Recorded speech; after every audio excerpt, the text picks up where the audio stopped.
Alright YouTube, so we are back with an update to the Bethesda and Fallout 76 premium membership situation. Quick shout out to Mr. Matty Plays video for this because that's how I learned about it.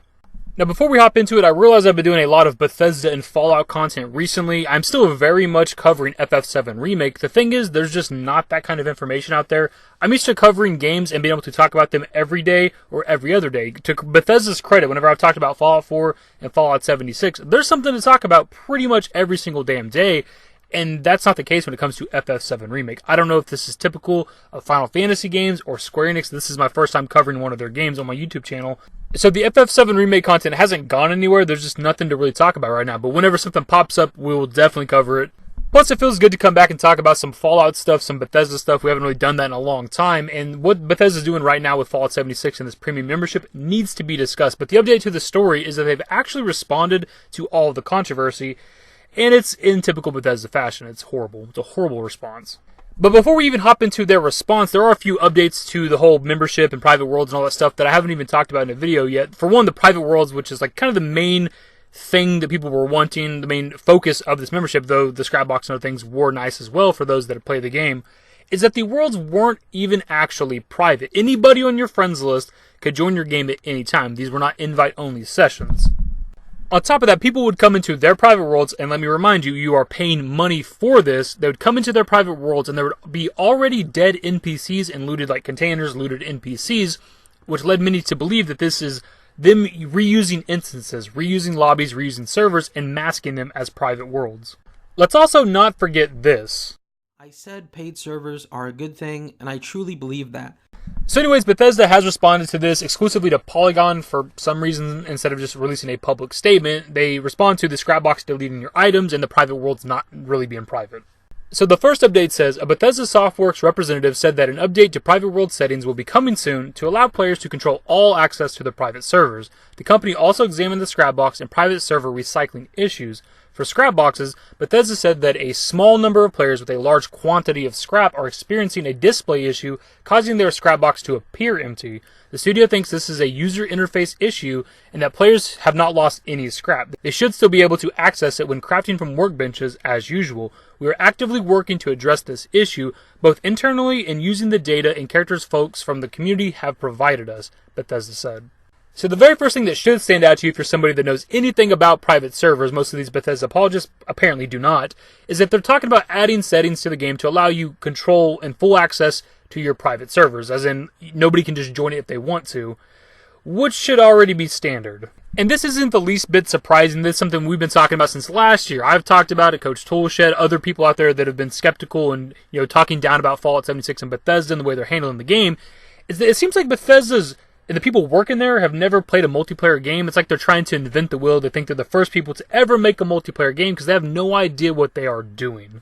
This goes back as far as the beta for Fallout 76 being a mere 3 weeks before the launch of the game, which is not how like any other games out there do it. They usually do it at least a month, 2 months, 3 months, whatever. They usually do it ahead of time so they can take the information and try to fix the game and make it better. On top of them never really testing any of the updates for Fallout 76, they just kind of put them out there, which is why every single update launch is broken. Including this paid membership where the scrapbox was deleting people's items entirely. Now they think at first with the first update that it was just a visual thing, but as we'll see in the second update, it obviously was not. It was actually deleting the items. They go on to say, regarding recycled servers, Bethesda denied that players are getting reused or recycled worlds. When a Fallout First member starts a private world, a dedicated world is launched on an Amazon Web Services server.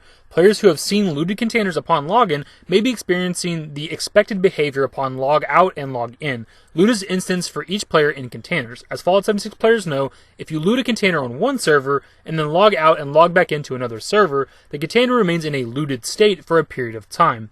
And as to private worlds privacy, we understand this is not what players expected for their private worlds, Bethesda said, meaning that anyone in a friends list may join a private world without invitation. We are looking to provide an option in an upcoming patch that will allow Fallout First members to restrict access to their servers more completely.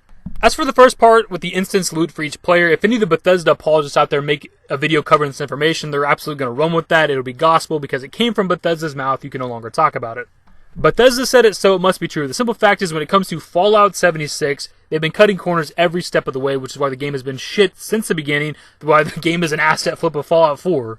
You probably think I'm playing Fallout 76 right now. No, this is Fallout 4.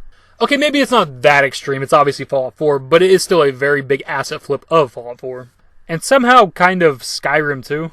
But even if what they are saying here is the truth, and they're actually not bullshitting us for once, the simple fact is if you're buying a private world, you're giving them money, they should absolutely auto-generate you a brand new world, regardless of instant loot and however it works. It does not matter. You're giving them money for this brand new world that's supposed to be specifically for you, the guy giving them fucking money. And the end of that, where we talked about the private worlds, where they say, we understand this is not what players expected of their private worlds. Well, no shit. They've been talking about private worlds, private servers since either before launch or around launch of Fallout 76. So almost a fucking year now, dude. How do you mess this up? How do you finally introduce private worlds to the game and somehow people can just join it whenever they want to? Like, how do you fuck up that bad?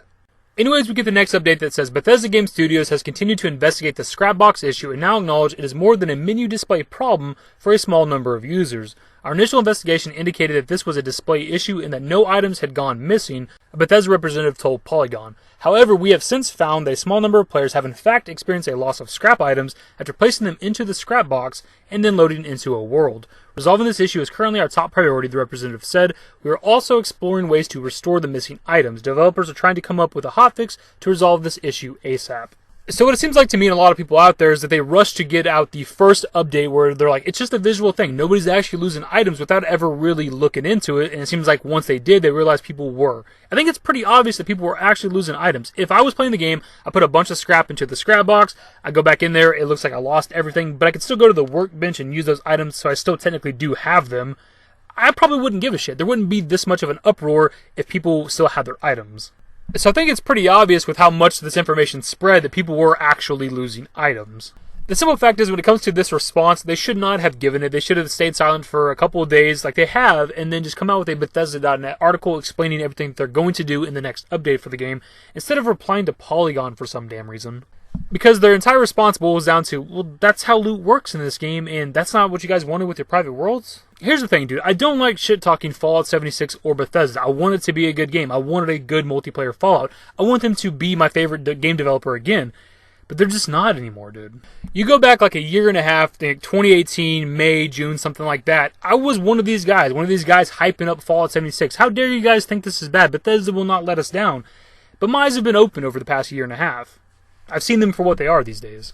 But the very simple fact is, Fallout 76 has been a failure every step of the way, and they honestly just need to pull the rug out from under. Because, yes, they will probably lose a lot of money, but they're tarnishing their name, like, completely, to the point that nobody's even really that excited anymore for Starfield or Elder Scrolls 6, because we all expect them to fuck it up. As usual, I've said my piece, so when I pass off to you guys, if there's any more updates or news for this, we will definitely talk about it. Let me know your thoughts in the comment section below. Hopefully you guys enjoyed the video. If you did, give it a thumbs up. Subscribe to the channel if you guys are new and want to update with more Fallout 76 shit fucking content. Turn on my notifications. Follow me on Twitter at @TheDashAndDavid. And my Discord links, my social networks are in the description and in the outro. Later, guys. Give me forever for a while, give me forever for a while. Quit acting like a baby, or at least less like a child. Give me serenity, or at least just peace.